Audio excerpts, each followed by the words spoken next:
Yeah, just by way of quick introduction, I grew up as a part of the system. I'm ex-military.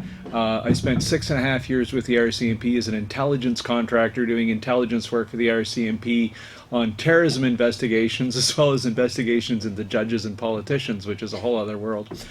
Um, I also work for the Privy Council office, which is the cabinet office of the government, and the intelligence section there works directly for the prime minister and the cabinet. And then I worked for things like the War Crimes Tribunal, but all of those jobs were apolitical. We were both advised and trained to stay out of politics. And that has stuck with me. I'm nonpartisan. I'm not a conservative. I'm not a liberal. I'm not a dipper. I'm not a shill for Max Bernier, which is popping up lately.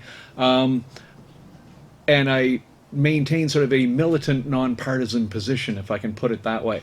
But a couple of years ago, I did start becoming political in the sense of like, my whole life I've been trained to stay in the background and work for the crown, not to be in front criticizing the crown. And but what I've seen with my trips overseas to exciting places like Bosnia and Albania and Belarus and every other crapple on the planet, is those things that we took for granted in Canada for so long, like freedom of speech, are now starting to disappear. They're being challenged. And ironically, the greatest pressure I feel is not from some wacko luffing something guy over here or some nut bar over there. It's coming from the government of Canada. And that I find truly disturbing. So free speech, I think, if you think about it, is your single most important right. And a lot of people say, no, no, the right to be alive is the most important right. The right not to be arbitrarily murdered is your most important right. And you kind of go, yeah, individually it is, but collectively as a society, we can lose a few people here and there, but we can't lose freedom of speech, because we lose freedom of speech, everything else goes with it. And I've been to enough places where countries have fallen apart, and this is like Albania, Bosnia, Croatia, Serbia, those sorts of places where I see the same things happening here. As soon as they start coming for freedom of speech, you can pretty much guarantee everything else goes next. So I wasn't going to start with it today, but we were discussing this. The Member of Parliament, Mr. Michael Cooper, seems to have caused a bit of an upset. And his boss, Mr. Scheer, is quite upset with him. He's been chucked off the Justice Committee in Parliament. His name's been dragged through the press as both a good guy and a bad guy. And so the question is, well, what's actually happening? What did he do that was so wrong that he's got all of the major parliamentary parties angry at him, including his own party? So here we are in Parliament. They're having a parliamentary committee hearing, and they're talking about extremism and violence and terrorism and all this good stuff, which they should be doing. It's standard business. And they invited a Muslim gentleman in to come in and talk, and he was saying he thought, the Muslim fellow thought, that conservative commentators were causing violence. And the more conservative commentators you get speaking, you get more violence. And he goes, look at Christchurch, the shoot up of the mosque there by that right-wing extremist. And where Mr. Cooper went wrong was he kind of put up his hand and said, well, just a second. The fellow that was shot up the mosque in Christchurch and like slaughtered all those innocent people was not a right-wing fellow. And in fact, if you actually read the manifesto, you would see that he said the conservative movement should be buried. And he actually used the word buried. You think that's where conservatives go? They should just be buried because they're useless. And he says they don't conserve anything, so why are they there? And he then later in the document does a rhetorical question and answer with himself. Why did I shoot up the mosque? Why did I do this? Why did I do that? And one of the things he asked himself is, well, which country do I think is doing a good job right now? And he said, Red China. And he actually calls it Red China, which people don't call it that anymore. It's Communist China or the People's Republic of China. But he calls it Red China. And here you have a problem with the narrative. And this is where Mr. Cooper went wrong. Is the narrative is that it is the right-wing crazies that are causing the problems. But in this case, it was the left-wing crazy that was causing the problem. And that causes discord in the narrative. Everybody gets upset. So Mr. Cooper has been removed from the committee. And I look at that and go, well, that's bad. But something actually terrifying has happened beyond that. And that is Parliament now twice has moved to have his entire section of testimony removed from Hansard so you won't have to read this disturbing information. So you have a member of Parliament, duly and legally elected, speaking on the public record, and he is not saying anything that can't be disproved, like he's not lying. And what he's saying may be upsetting to some folks, but it's accurate. But because he is accurately presenting information people don't like, they're cutting the record out and destroying it. And what they did to him is bad, but what they're doing to Hansard to me is terrifying. In other words, free speech by a member of Parliament speaking in a parliamentary forum where he's granted like far more protection than you and I have, is now being pushed down the memory hole, literally. This is 1984 actually happening. And for folks who didn't read 1984, the hero of the story is Winston Smith, and he works for the Ministry of Truth, and his job is to take newspaper articles the government doesn't like and pull them out of the record and destroy them so there's no bad record there. So what we have is our parliament actually committing an act of 1984, literally removing stuff from the public record because somebody found it offensive. And it's not even untrue, it's just somebody doesn't like the narrative. So that's kind of where we're at in the country, where a member of parliament speaking in parliament doesn't have freedom of speech, and his own party boss didn't back him, which is even kind of a bit strange. But anyway, enough of that. So where I usually start with a lot of these things, I get these emails and people call in or whatever and say, what the hell is going on? And that's kind of where a lot of the questions start is, so you see the Ariana Grande concert in Manchester get blown up and a bunch of 14-year-old girls get shredded by a bomb. And then you see the London Bridge attack where a bunch of folks get run over by a car, and the Charlie Hebdo attacks and the Bataclan attacks and the vehicle attack in Nice, and the attack in the Netherlands, and the attack in Toronto, and the attack in Edmonton, and the attack in San Bernardino, and the attack in the nightclub in Florida, and just on and on and on and on and on it goes. And people go, what the heck is going on? What are these people on about? And, you sort of get this, well, all Muslims are crazy. And it's like, well, they're not. But nonetheless, it's a fair question. What the heck is going on? So to slightly oversimplify it, here's what's going on. You've got Islam, the religion of Islam. And about 1.5 billion people will self-identify and say, yes, I'm a Muslim, for whatever that means. So to overgeneralize again, you've got kind of two groups right now, and you've got this one group that kind of from here over to here, they want to take Islam as a faith, as a religion, and they want to humanize it, modernize it, weld some technology onto it, and drive it into the future so it can be some sort of religious faith of the present and of the future. And then you get the other crowd over here, from here over to here, and these are the folks who want to take Islam as a political force. They're the Islamists. Somebody who believes in political Islam. So this is the Muslim Brotherhood, it's ISIS, it's Al-Qaeda, it's Al-Nusra, it's the Boko Haram, it's the Abu Sayyaf group, it's the Moro Islamic Liberation Front, it's all those folks. And they genuinely believe that Islam is not a faith. They believe that Islam is a political system which includes faith. But it's also it should be your social system, your economic system, your education system, your child-rearing system, everything should be under Islam.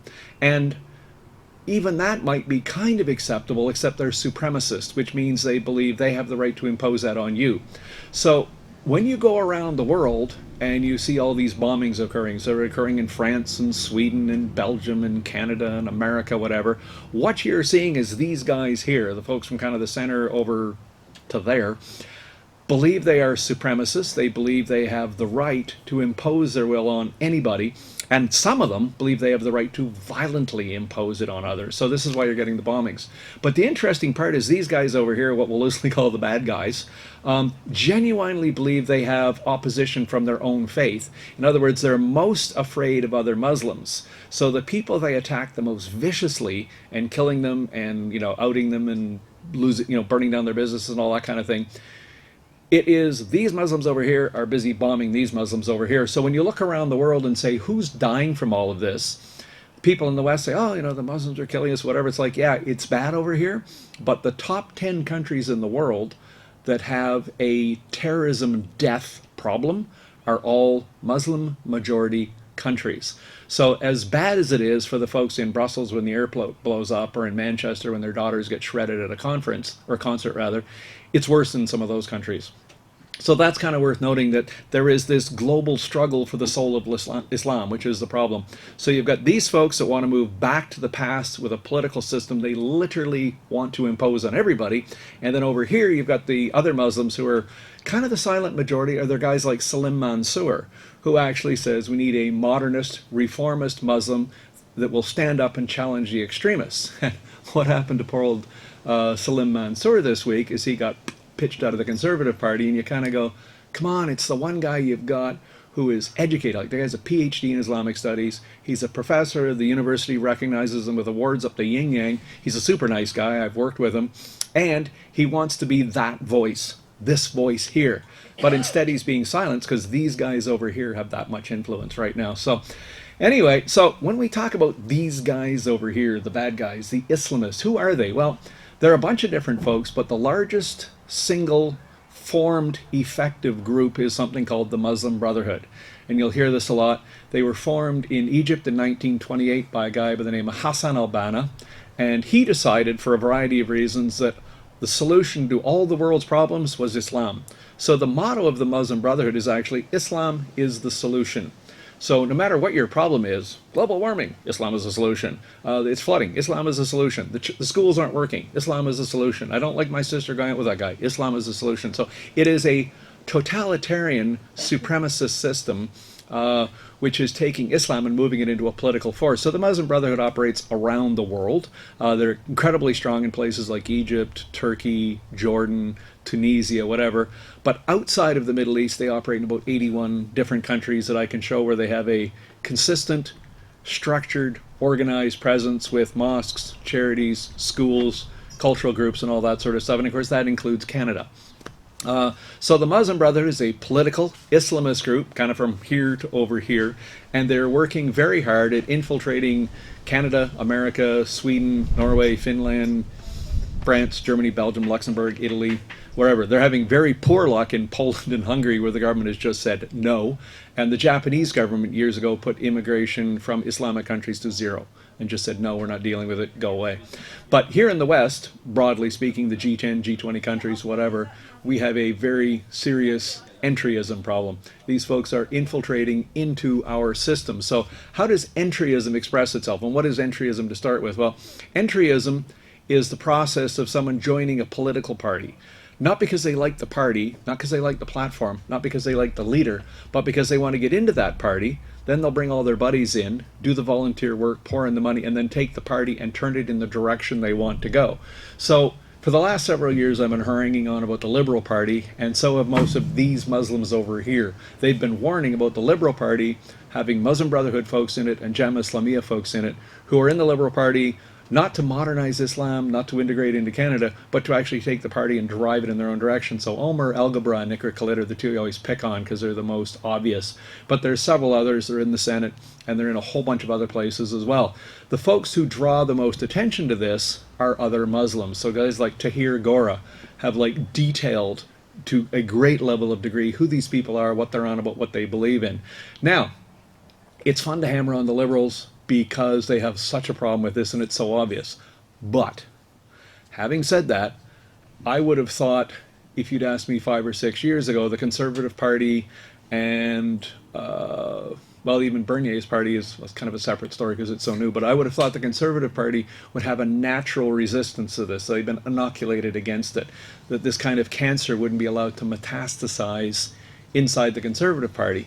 And much to my surprise, I was wrong, that in fact a number of hardcore Islamists have moved into the Ontario Conservative Party, they've moved into the Federal Party, and now they're starting to express their will. So just one quick example of that would be a guy by the name of Khalid Rashid in Mississauga, who is an Ontario progressive conservative who sits in the legislature there at the provincial level. So he got up in the Ontario Provincial Parliament about 4 or 5 weeks ago, and he was speaking during members' they call it members' time or whatever. Individual members of the parliament are allowed to stand up and just say whatever they want, and usually they babble away about, oh, my constituency had a cancer fundraiser, we opened the new hospital. It's all the kind of good news stuff. They like to get on the record about their own constituency. So Khalid Rashid gets up there and says, oh, I went to the El-Kazaz Foundation last night, and the El-Kazaz Foundation is so wonderful. They're helping immigrants, they're educating people. And I'm sitting there going, El-Kazaz? This isn't Khalid El-Kazaz, is it? And sure enough, as it is. Khalid El-Kazaz was a leading member of the Muslim Brotherhood's government in Egypt when the Brotherhood was running the Egyptian parliament, and they were the most oppressive government Egypt ever had, and the people chucked them out in one of the biggest revolutions ever. But here he is now operating out of Toronto, and we have a conservative member of the Legislative Assembly in Ontario standing up and extolling the virtues of this guy. So we put out a podcast on this. We sent it to the provincial office of the premier and a few others and said, why is this happening? And it's like, well, it's all good. Don't worry about it. This is literally where it's at. There is absolutely no will or sort of ability or whatever to resist against this kind of thing. So that's not great. And again, as much as I like to hammer away on Trudeau, and I do, and I believe it I should, it's not just him. All the other parties have the same problem, including the Dippers. The only thing I think with the Dippers is the Islamist extremists have realized that it's a poor investment. The NDP is never going to form a national government, so putting effort into it is maybe not the work. So anyway, so what are some of the practical effects of this? People say, well, why are you so worried about it? And I say, well, here's one just for fun. Your federal government, well, first off, I'm going to tell you politicians are lying to you, but you probably won't be surprised by that. But typically politicians lie about their girlfriend, the goat that was in the bed with them that was never there, and all that kind of stuff. And you think, okay, politicians lie about collecting taxes, whatever, that's fine. But right now, your federal government has a ongoing policy of lying to Canadians about national security events. So as somebody who testifies in court as a court expert, I'm sort of familiar with the idea of evidence, i.e. if you're going to say something like the government is lying to people on a consistent basis, you might want to show evidence. So here's a little thing. You might remember about 3 or 4 weeks ago in Toronto, Richmond Hill, 2 fellows were arrested. Cops show up, bust the house, grab a bunch of explosive material, disappear, and they arrest the 2 guys and drag them off. Literally less than an hour later, the Minister of Public Safety, the Honourable Ralph Goodale from Saskatchewan here, stands up and says, it is not a national security event, it's a local police matter. And I just kind of like, wow, let's back up here. So the 2 guys are Iranian, both born in Iran, father and son team. The reason they were under the attention of the police was they tried to get into the United States, and U.S. Customs and Border said, you boys ain't coming in here, go back home. Now, just a quick background here, America and Iran are almost at war with each other right now. Yeah. So America and Iran are almost at a war with each other right now, and if you notice, there was a couple of tankers hit the other day. They're actually shooting at each other in the Gulf, so they're that close to having a war, and we've got a couple of Canadians with a whole bunch of explosives who are Iranians trying to get into America. They get stopped by U.S. Customs and Border and sent back. So that defines a national security event. When foreigners are trying to bomb something in America at a country they're at war with, it's an issue, and the Americans take this stuff seriously, by the way. So CBSA is involved, Canada Border Services Agency. The FBI is investigating their contacts in America, and the RCMP and CSIRS are investigating their contacts here in Canada, and it was York Region that actually arrested them. So Mr. Goodale says it's not a national security event, when in fact it defines a national security event. This is serious stuff when a country is almost at war. And then it's a local police matter, and it's like, well, the FBI, the RCMP, CSIS, CBSA, and Customs and Border are all federal police agencies, and they're all involved. So it's a deliberate and willful lie planned out ahead of time. Now you might say, well, okay, you got caught lying once, it's a politician, whatever. So let's back up. Last summer, August 18th in the evening, fellow in his car tries to get up onto Parliament Hill, and you've got to go through a checkpoint that's run by the RCMP in order to get your car up on the hill. And the only cars that can get up there are cars that belong to members of parliament, senators, or if you've got business up there. So if you're the photocopy or repair guy or the Coca-Cola machine guy, you can get up onto the hill. So a bunch of cars lined up, they're waiting their turn to go through the checkpoint. Buddy pulls out with his car, runs a couple of people down, chases a woman in a baby carriage, and eventually crashes his car, takes off, he gets grabbed, he's arrested. Nobody heard about this. Very few people heard about it. And when a couple of members of the press tried to ask, well, who was he and what was he doing? They said there was no threat to public safety and it's not a security event. And it's like, I would think the people who got run over would probably disagree with that. The one with the baby carriage who had to hike to get her baby saved would probably disagree with that. And then a member of parliament said in public, he said, I went to the RCMP and said, what the heck was that? Is somebody trying to kill us? And they said it wasn't any of his business to ask those kinds of questions. And it's like, holy crap, he's a member of parliament, and that's his house. That's where he lives. That's his thing. But yet members of parliament are not allowed to ask these questions. So that's kind of weird. Then you had the Danforth shooting, where that young fella goes down the Danforth, murders 2 girls, injures 12 or 14 other people. And there's a whole series of rumors out there about he was trained in Pakistan and this and that, whatever. And much of that is actually true. But You're not allowed to ask questions about that. They removed the memorial after a couple of weeks, and the police report still is not out 6 months after it's been finished. The autopsy results haven't been released, even though the autopsy is finished. And again, you're not allowed to know this kind of stuff. Then there was the Pearson Airport. Some young fella took a fuel truck and hit an airplane 3 times. And the actual story is there's nothing going on, nothing to see, move along. It was an accident. And it's kind of like, he hit the aircraft hard enough to cave in the nose and put 5 people in hospital. This wasn't a vehicle accident, and then he did it 2 more times. But we're not allowed to know about it. The fact that he was a Sri Lankan Muslim and we just had the attack in Sri Lanka, maybe there's some sensitivity, but we're literally not allowed to ask questions about a guy taking a truck and ramming a passenger airplane at our national, or our largest national airport. And anyway, I could go on. There's a whole bunch more. The Mississauga bombing, the attack in Barrie, and a bunch of others. But every time you go to ask these questions, you're not allowed to know. You don't need to know. Just move along. Nothing to see here. So it is a deliberate policy of hiding the problem. And when you kind of look at these things and say, what connects all these events together, there's one thing. They were all Amish. No, they weren't. Hang on just a second. You know, this is the issue. If those were Amish guys doing it, or if they were whatever, I mean, it would be all over the place. But the Amish, as a typical rule, aren't in this kind of thing. So what we're seeing now is not only the government won't report information on national security events where Canadians are being killed or threatened to be killed or wounded, or people from Canada are going down to try and blow up Americans, which is probably our greatest single security nightmare, is some person from Canada goes to the US and carries out a major terrorist attack. They'll close the border on us, and there goes our economy, and you know that here better than anybody else. So that's one thing. Let's not tell anybody anything so they can't talk about it. And then there's the flip side of this, which is let's silence Canadian voices so they can't talk. So what do I mean by that? So the Honourable Chrystia Freeland, the Minister of Foreign Affairs, goes to the United Nations, and it's some big grand conference about terrorism. So she stands up and says, let me just think about this for a second. She says, white supremacists, neo-Nazis, incels, nativists, and radical anti-globalists who want to commit acts of violence are the greatest threat to the stability of Canada and the West. And you kind of go, wow, I can't think the last time a white supremacist or a Nazi carried out an attack in Canada. Actually, I can. It was like about 15 years ago, and it was 2 idiots in Calgary. One Nazi blew up another Nazi by putting a bomb in his backyard. And it's kind of like, okay, Nazis blowing up Nazis. I know we're not supposed to laugh at that, but it is kind of funny. But that's the last time any one of them did anything.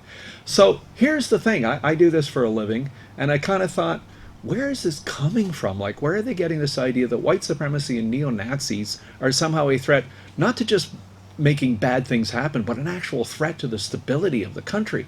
So I thought, well, what does the government of Canada itself actually say about this? So if you get bored sometime, go into the Public Safety Canada website. And if you go sifting through the thing, or if you do a word search for listed terrorism entities, you'll find that the government of Canada, and this is essentially CSIS and the RCMP, have a list of terrorist groups in Canada. And these are groups that pose a threat to Canada, pose a threat to Canadians, or pose a threat to Canadian interests. It doesn't cover other terrorist groups. So if some guy in Rwanda wants to blow up some guy in South America or whatever, not our problem, we don't care, they're not listed. Only groups that threaten Canada, Canadians, or Canadian interests get listed by public safety. So there's 55 of them, and if you download everything, you'll see it's a 10,500 word report on 55 different terrorist groups and what they're on about, and who they're trying to kill and why they're trying to kill them and everything else. So guess how many of the groups are white supremacist? 0, not a 1. Guess how many are neo-Nazi in orientation? 0, not a 1. So I thought, just for fun, how are those Christians doing? Are they in there? They got a team on the they got a team in there? Are they going? And the answer is the word Christian is in there twice, both times as targeted victims. In other words, they're groups trying to kill Christians, and that's why they get listed.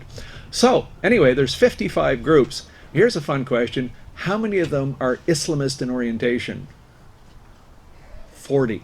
40 of 55, or 70% of all listed terrorist groups, are Islamist. These guys over here, this is them. So the RCMP and CSIS collectively over the last several years have identified terrorist groups they think are a problem. 40 out of the 55, or 70%, are actually Islamist. Not a single white group, not a single neo-Nazi group, not a single incel group, not a single anti-globalist, whatever. So how do we silence free speech in Canada? Well, we take that and say neo-Nazis are the greatest threat, or white supremacists are the greatest threat. And when you put up your hand and say, geez, I'm not sure that's right, Oh, you're a Nazi sympathizer. Oh, you're a white supremacist. Oh, Mr. Cooper, yes, you're obviously a white supremacist neo-Nazi supporter. So we're going to silence you. So it's this business of inverting reality. The reality is 40 out of the 55 groups are Islamist in orientation. So let's invert that. Claim that the white supremacists are the worst problem, and when you question them, you become the neo-Nazi. So young Mr. Trudeau decides to go to Quebec. He's doing one of his little town hall things, which I really think he should quit doing, but anyway. So he goes to this town hall. A woman sticks her hand up in Quebec and says, look, what is the actual number for immigration? It was 150, now it's 250, now it's 350, 350,000 a year. Where are you going with all this, and what is this going to cost? And his actual answer was, there's no place for your racism here. So by asking a question about immigration numbers, which every government since the country has been formed has struggled with this issue. What is the right number? How many do we bring in? Where do we get them from? Every government struggles with this, and none of them ever seem to get it right, but there it is. It's an issue. But if you raise the issue, it's because you're racist. So when she tried to push, he just said, well, it's your intolerance that makes you a racist. And so simply asking a technical question that every government has to deal with makes you a racist. So we also had, and you remember Mr. Trudeau was out this end of the country, and a woman stood up and she was giving a positive, friendly question to him, and she used the word mankind. So Trudeau jumps in, cuts her off, and corrects her and says, no, we use the word people kind. And of course, nobody actually uses the word people kind. It's a silly made up word. But anyway, and a bunch of people made fun of the Prime Minister for using stupid words in public. So his chief assistant, Mr. Gerard Butts, who is literally the power behind the throne, he is the hand in the puppet, he's the man behind the curtain, he's Trudeau's brain. He's Cardinal Richelieu to the king, or whatever you want to describe him as. He actually got out the next day and said, this is about alt-right neo-Nazi friends of the rebel media.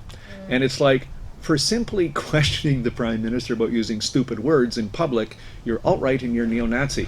So anything that you do to question the government now makes you a Nazi. And it's like, I actually know a bit about Nazi stuff. I've been to Germany, I've been in a concentration camp, I've seen all this kind of stuff, and like, whatever folks are on about here, it ain't Nazism. But merely speaking about it, it makes you a neo-Nazi, and this is how we shut you down. So it's the same thing everywhere you go now. As soon as you say anything that runs contrary to the narrative, you're alt-right, you're a neo-Nazi, you're a white supremacist, you're that. So because they can't deal with the actual issues, instead will label you and shut you down that way. So this is the actual attack on free speech, and this is the problem. And again, bizarrely enough, when you track it down, most of this stuff is coming from these guys over here. This is the group that a lot of it's originating from. So that is getting to be a real issue. They have gotten to the point where the Islamists now can actually control much of the debate in Canada by labeling people Islamophobic. So the whole M103 anti-Islamophobia motion and all that good stuff was put forward by Iqra Khalid. She used to be a part of the Muslim Student Association. In her own writings, she says she is pro-Sharia and pro-Salafist. In other words, she supports these guys over here. And this is what she is on about. And she says merely questioning Islam is Islamophobic. Therefore, you're locked in with the Nazis and the right-wing extremists and everything else. So you can criticize Jews, you can criticize Christians, you can criticize Hindus, you can criticize atheists, you can complain about the Mormons on your doorstep or whatever. But as soon as you say anything about even the extremist Islam, it's because you're a racist. So this is where we're going with free speech in Canada, and it's a problem. We can't even talk about the problem anymore because you're going to get lumped in and silenced. So won't go into the whole media buyout thing because you can see where that's going. Won't go into the whole digital charter because now we're being told the internet has to become a safe space. And if your feelings are hurt on the internet, you can go to the government and say, that person hurt my feelings on the internet. And the government will go to the ISP provider and actually shut that person down. So now just saying something mean to somebody or even something they interpret as mean on the internet, if this digital charter thing goes through, that will silence that. So the whole social media thing, whatever. And whether it's true or not, one of the members of the cabinet of the Liberal government is actually saying, well, maybe we need to shut down social media in the run-up to the election. to protect the election, because we can't have people talking about these things during an election period, which to my way of thinking is maybe social media should only run in the run up to the election because that's the only important time. But whatever. So anyway, there we go. So all this kind of stuff is going on now. A lot of this stuff so far has been kind of doom and gloom. I've been saying a lot of, really bad stuff. And so let's actually take a look around and say, is there something positive happening? Is there any good news out there between the bombings and the racial attacks and the idiocy of, throwing Celine Mansour under the bus and throwing Cooper under the bus? And yeah, I'm actually a lot more optimistic than I was even 6 months ago, and just a whole bunch more optimistic than I was a year ago. So why would I be optimistic in a time when things are not so good? One is, bizarrely enough, the country of Germany. Angela Merkel, the Chancellor of Germany, is the absolute darling of the progressive left. The Antifa crowd and the progressive love her because she represents everything they're on about. She stood up and actually admitted that Germany has a no-go zone problem. In other words, there are geographic zones in Germany where the police don't go most of the time, and most of the citizens don't go because of fear of violence from either the Islamists are there or the Middle Eastern gangs who are controlling their neighborhood. So to have the Chancellor of Germany stand up and admit in public that the German government has lost control of parts of the country to Islamist groups was a hell of a statement. And she said it out loud and then came back and repeated it just to make the point clear. And that absolutely gobsmacked the progressive left, because they challenge anyone. If you say there's a no-go zone in France or Germany or England or whatever, that's because you're racist, you're Islamophobic. That's the only reason you would say that. And now bloody Angela Merkel's saying it out loud. So hallelujah, Angela Merkel, for saying that out loud. Also in Germany, there's something called the Office for the Protection of the Constitution, which is kind of like their national level intelligence agency that does internal security. And they just shocked the entire intelligence community around the world, but particularly in Europe, by putting out a 40-page paper that says the rising wave of anti-Semitism in Germany is driven by political Islam.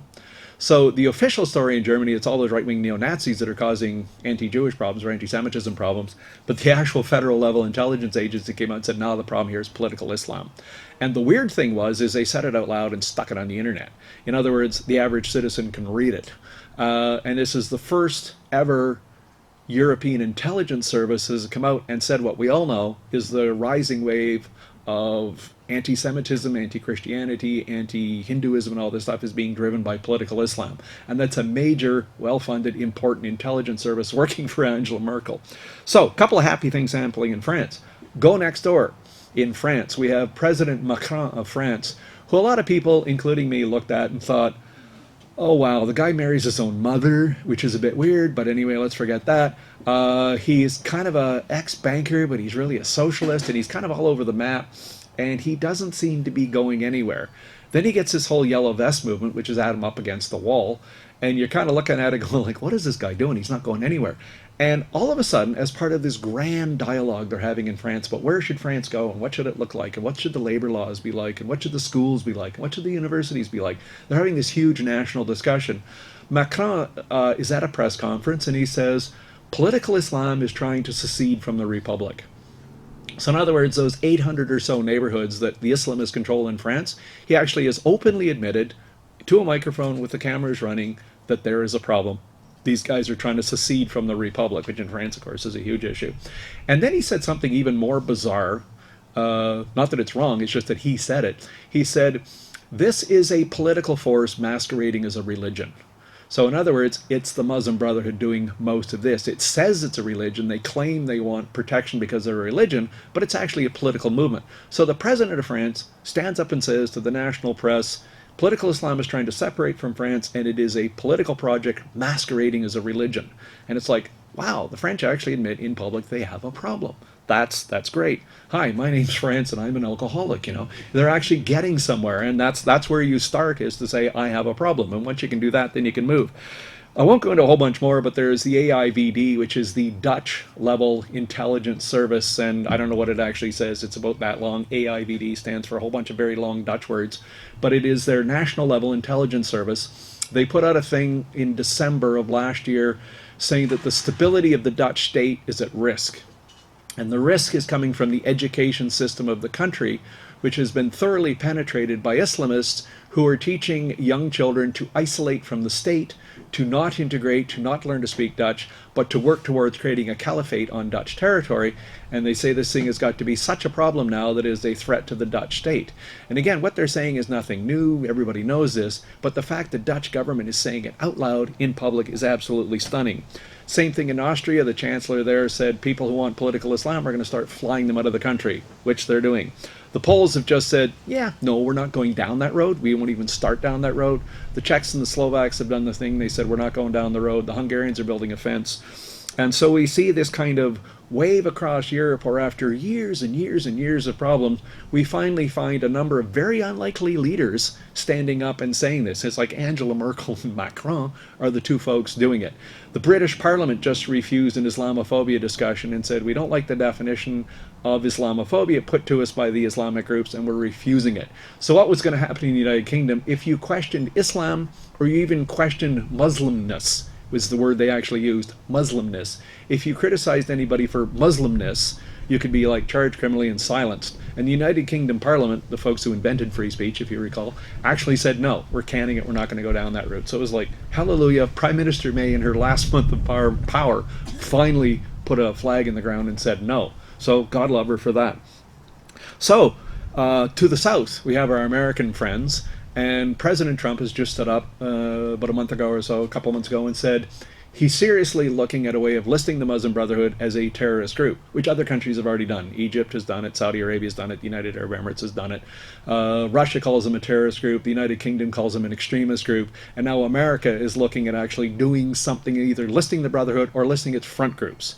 CARE USA, which operates out of Washington, ISNA, which operates out of Indianapolis, and say maybe we'll list the front groups as terrorist groups, and therefore giving them money or talking to them constitutes an act of terrorism itself. So, hallelujah for that. Now, here in Canada, when we look at our political leadership, we see what? Nothing. Absolutely nothing. Not only that, we see a number of political leaders in Canada who are not only trying to resist or trying to push back a bit. In fact, they are virtue signaling their submission. So again, I sort of thought the Tory party would be a bit more resistant. I thought some of the Liberals would maybe eventually kind of stand up and say there's something wrong here. And I know in the backbench MPs there's a lot of support. So just since I've been here, we've had two different members of Parliament call us, say they want to meet me when I get back to Washington, or back to Ottawa, to talk about this stuff. But they don't want it on the public record because they're afraid of it. But good news is, I mean, there are a bunch of members of Parliament out there and a whole bunch of other people who are looking at this and saying, you know, where are we going? We need to do something. So that's kind of good news. I think there is an awareness. And one of the reasons we wanted to come to Alberta was just talk to a whole bunch of different people in Grand Prairie and Lloydminster, and we were over to Saskatoon as well, and Saskatchewan and all this sort of stuff, just to get kind of a ground feel for what's going on. And it's been quite enlightening. Alberta's conservative territory, small c conservative, that's not exactly a secret. So I was expecting to see much more hardcore support for Andrew Scheer, or maybe for Maxime Bernier because he's a libertarian, which is kind of a conservative thing. But what I'm finding, just personally, is there's a lot of soft support for the Conservatives, i.e.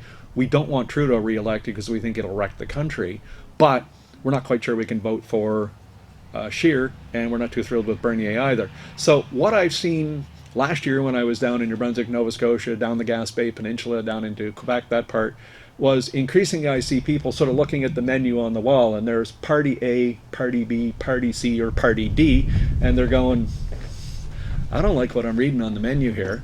And then they look at the individual leaders, Leader A, Leader B, Leader C, Leader D, and they're coming back and saying, I don't like what I hear either. So I do sort of see, and I'd be curious to hear questions from you folks, that we're in a position like much of Europe. People look at their leaders and they're just, they don't know where to go, they don't know what to do. What they think and feel and what they see isn't being represented to them on the menu board, and they're getting increasingly frustrated. And I almost think that's a good idea. As a political science person, I say it's dangerous because that's when you get instability, you get unrest, and bad charismatic leaders emerge. But at the same time, if people are that angry and that frustrated, eventually they'll start communicating that to the politicians. And I think we're just sitting on that edge right now where we're going to see this happening. So, one other positive thought here, and this is kind of funny. There's a country in the Middle East called Qatar, and it's about that big. It's literally a little thing stuck out of Saudi Arabia, and you have to look on the map to find it. They have 250,000 citizens. That's it. The whole country is like 250,000 people. It's not the size of Edmonton or Calgary. It's smaller than that. They do have 3 million expats working there who do all the actual work. But anyway, it's this super rich little country, and they want to have a platform in the world. They want to be seen as a world leader. So what they started doing back in the late 1990s and the early 2000s was supporting extremist Islam as a way of projecting their own voice around the world. And in about 2008, 2009, they made a conscious political decision to spend a good chunk of the state's money on exporting the Muslim Brotherhood ideology literally around the world. So France, Germany, Belgium, Italy, Norway, Finland, Canada, America, and now moving into the Caribbean area. And they're spending literally billions of dollars of state money, and they can afford it because they are richer than the Saudis. They look at the Saudis and kind of, they look at the Saudis as being poor. That's how rich this country is, which is amazing when you think about it. But anyway, they've been shipping money overseas for years now to cause the Muslim Brotherhood's ideology to be spread around the world. Now, apparently there's at least one person in Qatar who's not happy. And what they did was they got a USB stick. They were in Qatar Charities computers and went download, download, download, and downloaded thousands of documents.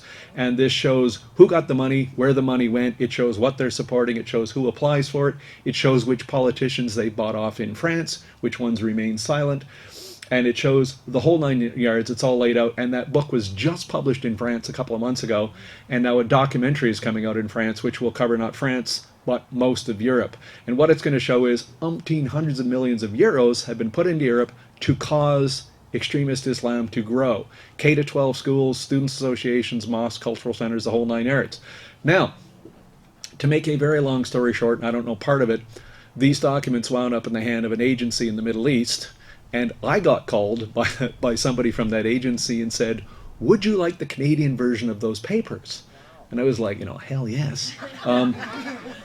So because of my past affiliation, my past work, somebody over there knew my name, and they were looking for somebody in Canada that cared about the Muslim Brotherhood at all, and my name came up, so I said, yeah, send them to me. So I have to get this Swiss email account that's got encryption and all this foolishness and whatever. And long story short, they shipped me all these papers. So why should we know or care about Qatar Charity, and why is it going to be a hoot when we release these things later this year? And here's the answer. The first thing is the papers show that millions of dollars have come to Canada from Qatar Charity to 8 different organizations in Canada. Mosque, K-12 school, student association, this kind of thing. It will show that 9 different Canadian politicians wrote letters of support for this stuff. And you will know some of the names. Port. Whatever. There's also the name of a Liberal cabinet minister in there. And it will show that these people literally supported the importing of millions of dollars of money into Canada to organizations whose primary goal is to spread extremist Islam, political Islam, the Islamists. These guys over here, this is them. These are the guys they're supporting. There is a letter from the most senior member of the entire Muslim Brotherhood specifically identifying one Canadian organization saying, yeah, we got to fund those guys. They're the brothers. These are the guys we need. So this is going to be a lot of fun when we put this out, hopefully the end of June, September. We're not sure. There's an embargo on the information. But when it comes out, it will actually show that millions of dollars of foreign government money is coming to Canada to spread extremist Islam through Canada. Canadian politicians have been supporting this. So one just quick little example before I move on is there's an outfit in Toronto that got literally millions of dollars from this. The guy who started this mosque and school is a negotiator between ISIS and Al-Qaeda. So he's not well known in Canada, but he's well known in the Middle East, and he's well known for his role in trying to get ISIS and Al-Qaeda to get on the same page so they weren't arguing with each other. He also wrote a book, or a manifesto, I guess is probably the right term. He wrote a manifesto here in Canada that said his role in Canada is to destroy the institutions of Canada and replace them with proper Islamic institutions. So it's like, wow, that's pretty clear. And then the fun part of all this, his son's in jail for, guess what? Terrorism. His son was convicted of terrorism here in Canada. During the trial, and it's in court record, you can read it, it's not something I'm making up, the son, who's in jail, goes to the father, who's getting the money from Qatar, and says, Father, is this explosion we want to create in Toronto, is this Islamically correct? And he says, yes, it is. And he goes, but Father, there might be innocent civilians killed when the bomb goes off. And he goes, it was their destiny to be there. So here's a guy who's getting millions of dollars of foreign money to spread an extremist message throughout Canada, advocating he wants to destroy Canadian institutions, and killing civilians, innocent civilians, is fine because, hey, it's their destiny. So this is the kind of stuff that's going to come out. And all this stuff you hear about radicalization, oh, it's the internet, it's the fault of the internet. Some kid saw a video on the internet, he became Salman Ashrafi from Calgary, and he went to Iraq and blew some guys up. Oh, it's the fault of the internet, it's the fault of videos. It's like, it's a bit more complex. In fact, this is brick and mortar stuff. These are physical institutions. This is what kids are being taught in school, that they're being put on this path to sort of extremism, put on a sort of a conveyor belt where they're being brought along to either have extremist views or to in fact violently act out those extremist views. So it's not a matter of like, oh, if we could close the internet, terrorism would go away. And it's like, well, no, it's not that. So one other fun little thing that's going on, and this is part of the reason why we're here in Alberta, is last year, myself, Tahir Gora, Saeed Schweib, and a couple of other my Muslim friends got together and we wrote a report which I sent to the RCMP, and I'm a criminal court expert on terrorism, and I got put into that position by the RCMP when I was a contractor of theirs. So in this report, we point out that millions of dollars of taxpayers' money is going from Canadian taxpayers to Islamic Relief Canada. And this is happening because members of parliament are sending it to them. So this is Justin Trudeau, Omar El Gabra, Ikra Khalid, Ahmed Hussein, Marie-Claude Bilbao, Freeland, and one other. Anyway, they're sending literally millions of dollars to Islamic Relief Canada. Islamic Relief Canada, according to their own financial records, which they have to produce because they're a federally registered charity, according to their government-filed documents, they're sending millions of dollars per year to Islamic Relief Worldwide in the United Kingdom. So, great. Your taxpayers' dollars are going from the Government of Canada to Islamic Relief Worldwide, a federally registered charity, and it's going to Islamic Relief Worldwide in the United Kingdom. It's okay, so there's that. Now, the government of the United Arab Emirates says that Islamic Relief Worldwide is there to fund terrorism. That's why the outfit exists. The government of Israel says, yep, those are the guys that are funding Hamas. The government of Bangladesh, for instance, saw them going into Burma and said, no, Islamic Relief Worldwide cannot operate in Bangladesh. And that's Bangladesh, for God's sakes. They're one of the most hardcore Muslim countries out there. And they don't want Islamic Relief Worldwide. HSBC Bank closed their accounts and said, we can't be seen to be funding terrorism. UBS Bank closed their accounts and said, we can't be seen to be funding terrorism. The Financial Times of Canada pulled Islamic Relief Canada off the list, saying we've got concerns about terrorism funding. And the Charity Overwatch Board in the United Kingdom said that there are 4,000 Muslim charities in the United Kingdom, and they're banning one, Islamic Relief Worldwide. So they actually said, this is not Islamophobia, this is not an anti-Muslim thing. The other 3,999 can continue to operate, but we're going to ban that one. So what you actually have is a bunch of Canadian taxpayers' money being directed by members of parliament to an organization, and it's going down a path. And they know at the end of the day that some of that money is going to wind up in the hands of Hamas, which in Canada is a listed terrorist group. So if you tomorrow as a private Canadian citizen sent $100 to Hamas, you are literally funding terrorism, which in Canada is a criminal offense. But what if you're the government of Canada and you give them millions? Is that a criminal offense? And the answer is, if you read the Criminal Code of Canada, 8301, 8304, or whatever, it is. Like, you're not supposed to give them guys money. So if you know the money is going down a path which will wind up in the hands of terrorism, that itself constitutes a criminal offense. So I stuck this all together using government documents, government financial documents, government press releases, and saying this is the money flow, and then said, these are the people that say this is funding terrorism. You need to look at this to decide whether this is terrorism funding or not. I got a very polite email from the RCMP about 3 hours later that said, thanks for the email. But much to my surprise, 3 weeks later, I got a thing from the Office of the Commissioner saying, we got your report, we've read it, and we've sent it down the line for further investigation, and it actually has a file number. So having worked for the RCMP, I know that once it's got a file number, it's an actual investigation. So the RCMP has a criminal investigation open into the Government of Canada to see if they're funding terrorism or not. I'm guessing they're not putting a lot of work into it because they know where it's going, and the service has been so politicized in Ottawa, it's almost impossible for them to do anything. But nonetheless, that's the actual record. So guess what? Once again, I'm being sued by This time, Islamic Relief Canada, because, oh my God, I've associated their name to terrorism. And our sort of response is, A, it's true, you're actually doing it. B, it's not me saying this. This is all the other governments of the world saying this. And C, it's got an RCMP criminal investigation. So this is a part of what we actually call lawfare. So Islamist groups in Canada and America and the United Kingdom regularly sue people for libel. They know they can't win the case. They'll know the case will never go to court.